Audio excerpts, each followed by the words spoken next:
Okay, this is a reaction video. This is from General Knowledge. How do the East and West Coast compare in the United States now? I have not seen this video before. I grew up. I grew up in the East, but I was born in the West. I was born in Long Beach, California. I have maybe I should have brought my cousin on and done this, and we could have debated back and forth and see what this person says about the East and West Coast and how they compare. Because he's lived all his life pretty much on the West Coast, and I've pretty much lived on the East. But like I said, I've spent many time in the West. I've been to Seattle, I've been to San Francisco, I've been to Los Angeles, been out to Arizona. So I've been out west, and I have a good deal of knowledge about that. Not the best knowledge, not like my cousin would, but well, let's take a look and see how does the East and West Coast compare from the United States. East versus West. A while back, I did a video comparing the two sides of Germany, even though the Okay, maybe I'll do that one too. How is because Germany?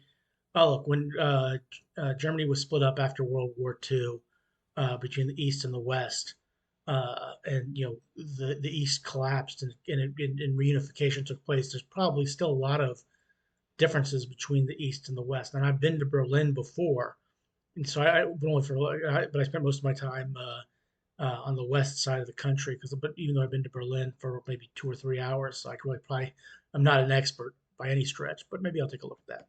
country were united in the late 20th century, many factors still point out deep differences between the two sides of the country. This got Which doesn't surprise me. me thinking, which other countries have big differences between regions? In this video, we're going Well, in the United States, there's a huge difference between regions. I've been all over the United States, and the Midwest is different from the East and the West. The South is different, but there also a lot of things are still the same. So let's see what's going on. to be comparing two regions of the United States, the East versus the West coasts. First, it's important to point out that the two coasts are, together, the most developed and rich regions of the country. When you compare each or the two together, Yeah, if you're going to live on the East Coast of the coasts of California, the United States, it's going to be very expensive. with the country's interior, the numbers speak for themselves. The biggest example is population, with the vast majority living in these areas. But comparing the coasts with the interior would be a little boring because the coasts would do better in pretty much all factors, so I want to take into account the two of them and answer the question, how do the east and west coasts of the US compare? The first differences we should take into account are, I think, geographical and territorial ones. As the name indicates, the west coast is in the west and the east is in the east. The east coast borders the Atlantic Ocean and Canada, while Now he has Pennsylvania, but not Ohio. But I would probably put Ohio, the eastern part of Ohio, in that group as well. Same with West Virginia, but so that's how he has it lined up. the west borders the Pacific Ocean, Canada, but also Mexico. Being 3 hours ahead, the east coast technically has 14 states, very closely related to the initial 13 colonies that rebelled against the British and first established the United States. One exception, among others, being Florida, which was still Spanish at the time. For this video, I chose to include Pennsylvania and Vermont, making the total of the east coast 16. I know they're not on the east coast itself, but it makes sense to me to include them on this list. While the west coast And again, I think he should have added the Ohio there as well, West Virginia. only has 3 states. Some people include Nevada and Arizona in their West Coast concept, but I didn't in this video. And the official West Coast is also made up of Alaska and Hawaii, which I equally didn't include. Interestingly, And I understand that. When you talk about the West Coast of the United States, you're talking about really three states: Washington, Oregon, and California. Arizona has a claim, a little bit of a claim there, but not a big claim. Nevada is not obviously not along the coast, and if you're just talking about the coast, and that is what it is.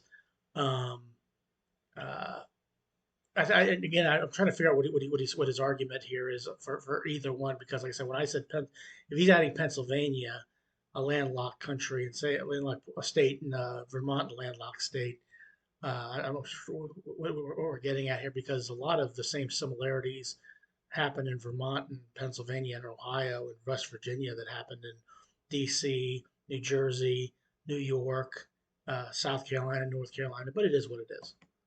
All of Florida is further south than California. I don't think we can really get this perception when looking at maps. When it comes to size and population, the size of the East Coast is over 1 million square kilometers, made up of the states of Maine, Vermont, New Hampshire, Massachusetts, Rhode Island, Connecticut, New York, Pennsylvania, New Jersey, Delaware, Maryland, Virginia, North Carolina, South Carolina, Georgia, and Florida. And its population is around 130 million, almost 40% of the United States total population. The West Coast size is smaller at 863,000 square kilometers. Now, it is smaller, but not that much smaller, which means that these 3 states are much bigger than many of the other 16, and its population is around 50 million, less than half, almost only 1/3 of the East Coast.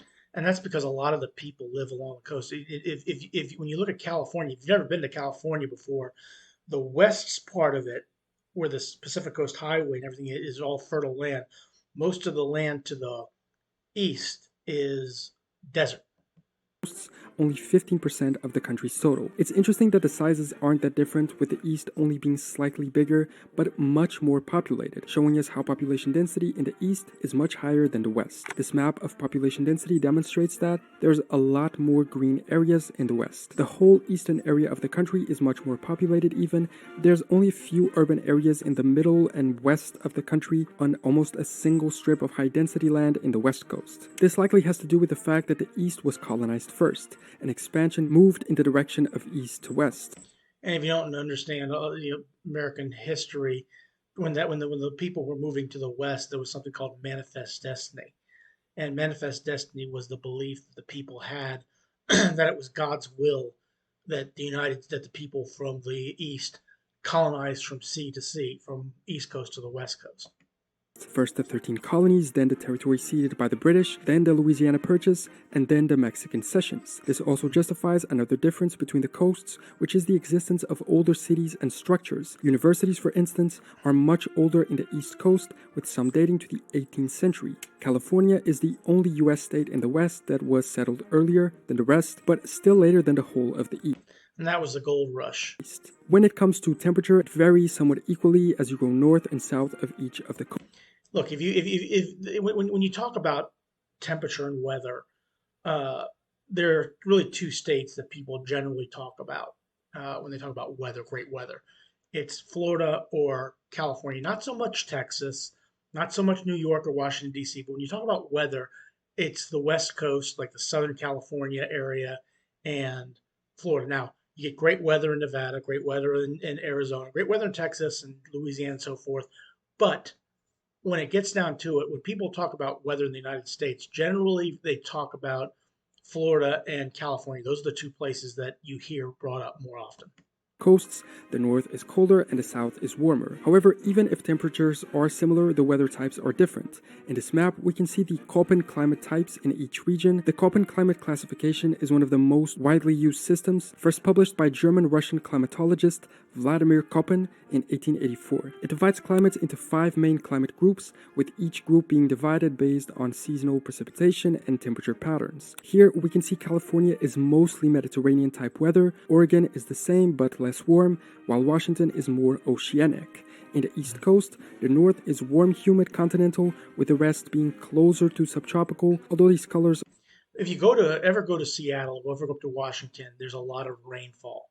It's known for being a very rainy place, similar to what I've heard from what's like in England. Now, if my English friends let me know if you get a lot of rain there, but you get a lot of rain up in Seattle. You don't get as much rain down in Southern California. You see that big red, if you see the red blob at the southern area, it doesn't rain very often in California. Are a little confusing. Before we move on with the video, a quick message from today's sponsor and friend of the channel, NordVPN. A while back, I bought tickets to fly on vacation, and little did I know that the airline suffered a hack, and a lot of its passenger details were leaked. By having NordVPN and its associated tools, NordLocker and NordPass, and population. So now, back guarantee. And honestly, if you need a VPN, Nord is the way to go. Now, back to the video. We've looked at climate, weather, land, territory, organization, and population. So now, yeah, based on that, Democrat is blue and Republican being red. Before he speaks, the West Coast, Washington, Oregon, and California are all uh, left leaning politics. Okay, all liberal all the time. If you're a Republican living there in California, then you just have to suck it up. Same in Oregon, same in Washington. Now, on the East Coast, depends on where you are. Now, this may be the 2020 electoral map, but Maine changes. The only states that are really you can count on being Democrat are New York, Pennsylvania, even though it went Republican for Donald Trump, New York, New Jersey, Massachusetts, uh, and really that's about it. Florida used to be switched back and forth, but it's now looks like it's a Republican state. Same with Georgia went Democrat. Georgia's generally Republican. South Carolina's generally Republican. North Carolina's generally Republican. Virginia can go back and forth. West Virginia is Republican. Like I said, Pennsylvania is generally Democrat. Um, New Jersey's Democrat. New York's Democrat. Rhode Island and Massachusetts are generally Democrats. So is Connecticut, but the that's really just how it all pans out. There's clearly more Republicans on the East Coast than there are on the West. Now, how do these people live in those areas? Politically, people And the governorship is not really the best way to find it. It's really usually the presidential politics, but that's been my opinion. on both coasts tend to be more progressive than the interior areas of the And when did the left become called progressive? How is that progressive? I've never figured that out. Don't get me wrong. I'm not saying I'm Republican or Democrat. I don't understand how Democratic politics is called progressive when it basically, based on my opinion, doesn't progress anything. country. However, as you go further south in each of them, more conservatism also shows up. The states on the northeast coast are, in my opinion, some of the most progressive in the US, but California itself is as well. The whole of the West Coast has Democratic governors, which are also common in the Northeast, while the majority of the East Coast has Republicans as governors, results that are similar in other types of elections. Economically, the West is more of a center for technological companies and new startups, while the East is more the financial center of the country, especially up north. The unemployment rate is something that changes all the time, but right now it seems pretty balanced between the two coasts. Regarding the GDP, in this map made by friend and partner of the channel, Statista, we can see the contribution each state makes, percentage-wise, for the national GDP. We can instantly tell that the East Coast has a higher GDP percentage than the West. Again, 14-something states versus 3 is normal to be the case. But we must pay attention to California, with a GDP almost equivalent to the whole country of the United Kingdom, being the highest in the country and contributing 14% to the national value over New York and Florida. And it's also, to be, also expensive to live there. Okay, it is one of the most expensive states to live in if you want to live in California, especially along the coast. A lot of people move out there. Some of them move out there for different reasons, but it is more expensive to live. The best example I can give, my condo that I have here, I'm living in, it was under $100,000 to buy this place. Okay, my cousin who lives in California, his condo was cost like something like over 300,000 to live there. This is not much bigger than mine. Okay, I don't know whose is bigger, but I think his is a little bit maybe slightly bigger than mine. But he back in 2007, 2007 when he bought his. Now it's probably worth in the 700,000 or 800,000. This is probably worth about 150,000. That's one of the big differences between living where I am and living where he is. Uh, and if you were to move this out to New York City or Jersey or places like that, it would probably be in his range as well. Combined. When it comes to HDI, the northeast coast is the most developed of the entire country, while all the west coast does pretty well too. The south, which also reaches into the east coast, is the area that does less well. Regarding salary, median monthly earnings are like this. The same thing happens. The north has a higher median. Okay, yeah. If you look at New York and uh, Massachusetts and those areas, 105,000 to 114,000. You go into places in the Midwest, it's like in the 80,000, 90,000. But you go out to California, it's 100, 105, 114,000. median income than the South in both coasts. The southern part of the East Coast is the one with the lowest income. This is per household and not individual, by the way. But making a lot of money doesn't mean that much if the cost of living is immense. Salaries in New York might be higher, but so is the Yeah, and this is probably the best thing that it has is the cost of living. And California is in the red, so is Oregon. And if you go to the East Coast, the Northeast, it is very expensive to live there. New York, New Jersey. I mean, you're better. And I've said this in my videos before. If you really want to see the United States, you want to go to the middle countries. Okay, middle part of the country, Ohio, Michigan, Indiana, Illinois, Wisconsin, Georgia, Alabama, Florida, Texas. That's the real America. Kansas, New York City, and California are basically big international centers. Uh, but not so much in the middle of the country. cost to rent an apartment. This map shows us the average cost of living, and in it we can see that in all of the West Coast plus the Northeast Coast, the cost of living is over 100, which I think means on average it takes more to live than you can earn every month. But besides all these economic indicators, it's also important to take a look at the income inequality. Maybe there's a lot of money being made, but most of it is concentrated on a very small minority of the population. This map shows us that information. The Gini index is only reasonable in Maine, Vermont, and New Hampshire. None of the West Coast is in the green either, with only Washington being okay in the yellow. Back in the East Coast, New York, Connecticut are the worst, along with Washington, D.C. When it comes to the population's characteristics, this map shows us the counties where non-Caucasian people have a high percentage of the population. Both coasts have a high population of Caucasians. Some locations where people of Asian descent are more common, although there are a lot more of these in the Yeah, you're going to the Latino and Hispanic, which I am part of that community.